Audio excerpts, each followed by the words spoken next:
আজকে কথা বলবো মঙ্কা M1 কে নিয়ে, যেটা একই সাথে light weight, ergonomic shape, trimode supported এবং একটা ফ্ল্যাগশিপ সেন্সর দিয়ে এসেছে। সো মোটামুটি গেমারদের চাহিদা যা যা রয়েছে তা সবকিছু এখানে আমরা পাবো। আসেন দেরি না করে এটা আনবক্স করি এবং জেনে নেই যে এটা রিয়েল লাইফ পারফরমেন্স কেমন দিচ্ছে এবং আমাদের ইউজে এটা কিরকম পারফর্ম করছে। সো একটু উল্লেখ করি যে মঙ্কা M1 এর টোটাল 3টা ভ্যারিয়েন্ট আছে। একটা হচ্ছে মঙ্কা M1 বেস মডেল, আরেকটা হচ্ছে মঙ্কা M1 প্রো, আরেকটা হচ্ছে M1 প্রো ম্যাক্স। তো তিনটার পার্থক্য কি? তিনটার পার্থক্য হচ্ছে M1 যে বেস মডেল সেটা তো 1000 পোলিং রেট সাপোর্ট করবে, M1 যে প্রো মডেল সেটাতে 4000 পোলিং রেট সাপোর্ট করবে কিন্তু সাথে ডঙ্গলটা দেওয়া থাকবে না।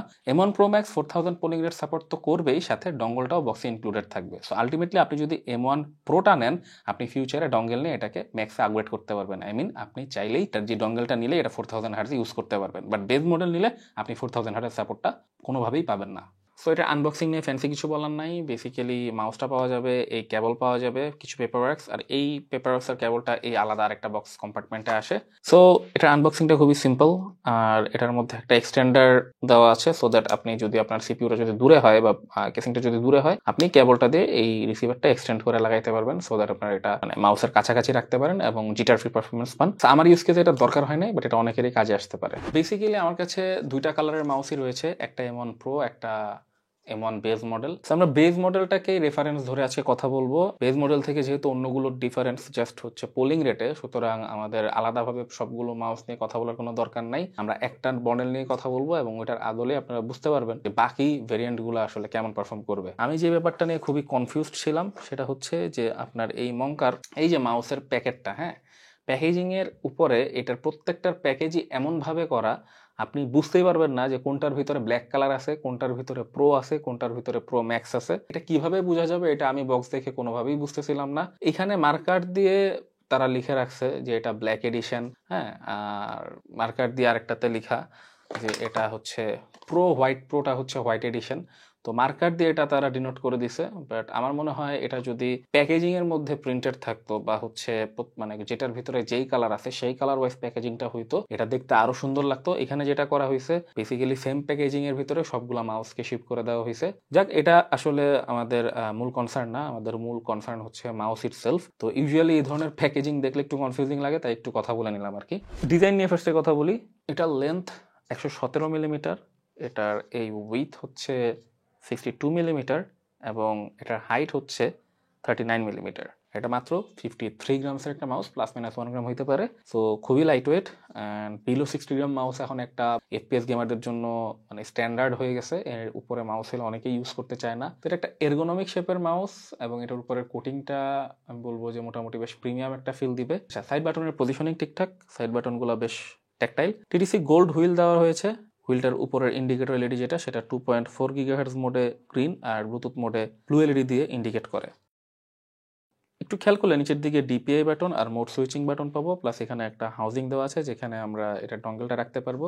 আর এই ব্যাপারটা আমি কিবোর্ড হোক মাউস হোক যে কোনো ক্ষেত্রে সবসময় খুবই অ্যাপ্রিসিয়েট করি, বিকজ এটা না থাকলে মাউস ক্যারি করার সময় ডঙ্গলটা হারাই যাওয়ার চান্সেস অনেক বেড়ে যায়। কানেক্টিভিটি নিয়ে যদি কথা বলি, এটা ট্রাইমোড কানেক্টিভিটি সাপোর্ট করে, বেসিক্যালি 2.4 গিগাহার্টজ, দেন ব্লুটুথ এবং ওয়াইড মোড। সো আমি ব্লুটুথ 2.4 গিগাহার্টজ এবং ওয়াইড মোড তিনটা মোডে এটা ট্রাই করেছি, তিনটা মোডে টেস্ট করেছি। এটা ফ্ললেস পারফর্ম করেছে, কোনো ইন্টারফারেন্স বা জিটারনেস আমার চোখে পড়ে নাই। ইউজ করতে করতে চার্জ শেষ হয়ে গেলে এটা চার্জ দেওয়া অবস্থায় ব্যবহার করা যায়। এখানে ওয়ানো ট্রান্সপারেন্ট ব্লু সুইচ ব্যবহার করা হয়েছে, যেটা লাইফ স্প্যান বলা হচ্ছে 80 মিলিয়ন। সো আশা করা যায় যে লম্বা সময় ইউজ করার পরেও এটাতে ডাবল ক্লিক ইস্যু হবে না। সো আমাদের বাংলাদেশে মাউসগুলার আসলে সবচেয়ে বড় যেই শত্রু সেটা হচ্ছে ডাস্ট, এবং ডাস্টের কারণে মাউসের মধ্যে ডাবল ক্লিক ইস্যু অনেক বেশি হয়। আমাদের অনেকেরই শখের মাউস অল্প কিছুদিন ব্যবহার করার একটু সুইচটা চেঞ্জ করতে হয়, সুইচ চেঞ্জ করতে গেলে আবার ঝামেলা যে ফিটও চেঞ্জ করতে হয়। সো আশা করি এই মাউসটা লং লাস্টিং হবে, যেহেতু 180 মিলিয়ন সুইচ এখানে ব্যবহার করা হয়েছে। এই সুইচটার যে ট্যাকটাইল ফিলটা একটু আমরা শুনি।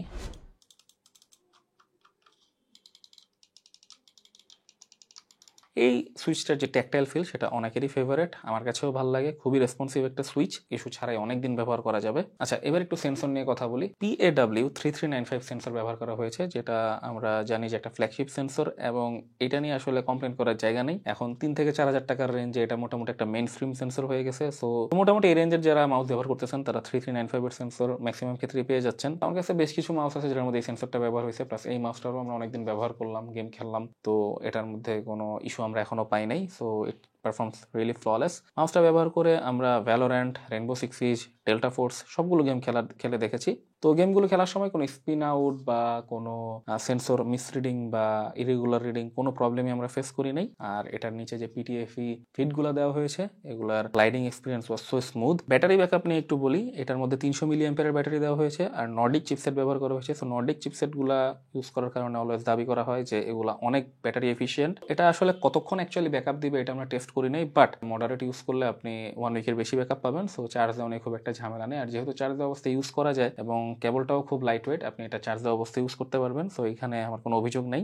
এটার যে সফটওয়্যার সেটার নাম হচ্ছে মঙ্কা ড্রাইভ। এই সফটওয়্যার থেকে আপনি এটার বাটনগুলো কাস্টমাইজ করতে পারবেন। তো নেসেসারি মোটামুটি যা যা দরকার এটার সফটওয়্যারে কিন্তু রয়েছে। সো এটা একটা প্লাস। তো এই ছিল মোটামুটি মাউসটার ডিটেলস। মাউসটা আমি মূলত ক্ল গ্রিপে ইউজ করেছি। এটা আমার পাম গ্রিপে মানে ইউজ করতে একটু অসুবিধা হয় যেহেতু সাইজটা একটু ছোট। সো ক্ল গ্রিপে এটাতে আমি বেশি কমফোর্টেবল ছিলাম। আর মাউসটা নিয়ে যদি আমি কনক্লুশনটা নিই, ব্যাপারটা এরকম দাঁড়াবে যে এই রেঞ্জের মাউসগুলোতে এখন আমরা এক্সট্রা ফিট অথবা অ্যাটলিস্ট গ্রিপ টেপ যে কোনো একটা এক্সপেক্ট করি আর কি। কারণ কিছু কিছু মাউসে ইদানিং কিন্তু গ্রিপ টেপ প্লাস ফিট দুইটাই এক্সট্রা দেওয়া থাকে। তো যে কোনো একটা তারা অ্যাটলিস্ট ইনক্লুড করতে পারতো, কারণ ওভারটাইম ইউজ করার পরে একটু ফিটটা নতুন ইউজ করতে পারলে আমাদের কাছে ভালো লাগে। প্লাস যাদের গ্রিপ দরকার তারা যদি গ্রিপটা পায়, যাদের হাত বেশি ঘামে তাদের জন্য গ্রিপটা খুবই দরকার। সেটার জন্য আবার অ্যাডিশনাল ইনভেস্ট করাটা অনেকের জন্যই পেইনফুল। সো এই জায়গাটায় আমার মনে হয় যে মঙ্কা থেকে যদি এগুলো প্রোভাইড করা হইতো বক্সের ভিতরে তাহলে জিনিসটা আরো ভ্যালু ফর মানি হইতো এবং মানে আমার জন্য রিকমেন্ড করতে আরো ইজি হইতো। বাট আলটিমেটলি এরা যা মার্কেটিং করতেছে, যা অফার করতেছে এগুলা পুরো সলিড ছিল, মানে কোনো ব্লাফিং ছিল না। পারফরমেন্স ওয়াইজ বলেন, বিল্ড ম্যাটেরিয়াল, কোয়ালিটি সবকিছু একদম আমি সলিড পাইছি। সো ফাইনালি যে প্রশ্নটা আমাদের মনে আসতে পারে যে আমি কি M1 বেস মডেল নিব, না আমি M1 প্রো মডেল নিব, না প্রো ম্যাক্স নিব। সো দেখেন বেসিক্যালি একটা কথা হচ্ছে যে আপনি আসলে কোন স্টেজে আছেন গেমিং এর সেটার উপর এই জিনিসটা অনেকটা ডিপেন্ড করে। আপনি যদি বিগিনিয়ার এখন গেমার হয়ে থাকেন, আপনার যদি ই স্পোর্টস টাইটেল নিয়ে খুব একটা প্যারা না থাকে, আপনার এই জিনিসগুলো নিয়ে আসলে খুঁতখুঁতে হওয়ার কোনো মানেই নাই। হ্যাঁ, এখন তারপরেও আপনি যদি অনেক বেশি সিরিয়াস গেমার হন, FPS গেম খেলেন বা ই স্পোর্টসে অনেক বেশি সিরিয়াস, আপনি মনে করতেছেন যে আমার হায়ার রিফ্রেশ রেটের মনিটর আছে, এখন আমি একটু হায়ার পোলিং রেট আলা একটা মাউস দিয়ে রেসপন্সটা কতটুকু ইমপ্রুভ হয় সেটা টেস্ট করতে যাব। তো ইন দ্যাট কেস অনলি আপনি হচ্ছে প্রো ম্যাক্স অপশনটায় যাইতে পারেন। আদারওয়াইজ আপনি যদি একটা জেনারেল ইউজার হন বা আপনি যদি মানে ইউজুয়ালি গেমিং করেন বাট আপনার ওইসব বিষয়ে খুঁতখুঁতানি নাই, আমি বলবো যে আপনি বেস মডেলটা অনায়াসে নিতে পারেন। বিকজ এটার যে প্রাইস টু পারফরমেন্স রেশিও এটা খুবই ভালো লাগছে আমার কাছে। মানে এই প্রাইসে এই শেপের একটা মাউস যেটার বিল্ড ম্যাটেরিয়াল এবং কোয়ালিটি, ওভারঅল বিল্ড কোয়ালিটি একদম সলিড। আমি যদি দেখি যে দেখেন আমি এটা কোনো ফ্লেক্স পাই নাই কোথাও, হ্যাঁ একদম সলিড ম্যাটেরিয়াল এই মাউসটার, এবং এটা হাতের শেপে খুব সুন্দরভাবে হাতের মধ্যে এই শেপটা বসে যায়। তো আমি বলবো যে বেস মডেলটা একটা ব্যাং ফর বাক ডিল। হ্যাঁ, আর বাকিগুলা আপনার হচ্ছে অপশনাল। আপনি যদি নিতে চান বা আপনি ধরেন অনেকে এরকম হইতে পারে যে আমি আজকে 500 টাকা বাড়ায় একটা মাউস নিয়ে রাখবো এবং ভবিষ্যতে এটার মধ্যে আমি 4000 হার্টসটা এক্সপিরিয়েন্স করতে চাই, সেই ক্ষেত্রে সে প্রো মডেলটা নেবে। হ্যাঁ, কেউ যদি মনে করে যে না আমি এখনই 4000 হার্টসের মাউস চাই এবং আমি এই শেপটা এই মডেলটা আমার কাছে ভালো লাগছে, তাহলে আপনার কাছে অ্যাভেলেবল আছে প্রো ম্যাক্স। তো এইভাবে আপনি জিনিসটাকে আসলে চিন্তা করবেন যে আপনার কোনটা দরকার আপনি সেটাই নেবেন। তো আমি আবারও বলতেছি যে বেস মডেলটা একটা ব্যাং ফর বাক মডেল। এই মডেলটা আমি বলবো যে গেমারদের জন্য খুবই ভালো একটা চয়েস হবে, বিকজ এটার সুইচ, সাইড বাটনের পজিশনিং, ওভারঅল যে শেপ এবং এটার যে build material and build quality আমার কাছে পার্সোনালি বেশ ভালো লাগছে। সো মোটামুটি 3500 টাকার রেঞ্জে আমি বলবো যে এটা একটা মোটামুটি বেশ ভালো সলিড একটা মাউস। বাট বক্সে যদি গ্রিপ ট্রেপ এবং এক্সট্রা ফিট দেওয়া থাকতো এটা আসলে আরো একটা মানে আগুন ডিল হয়ে যেত আর কি। সো আজকে এই পর্যন্তই। সবাই ভালো থাকবেন, সুস্থ থাকবেন, ধন্যবাদ সবাইকে।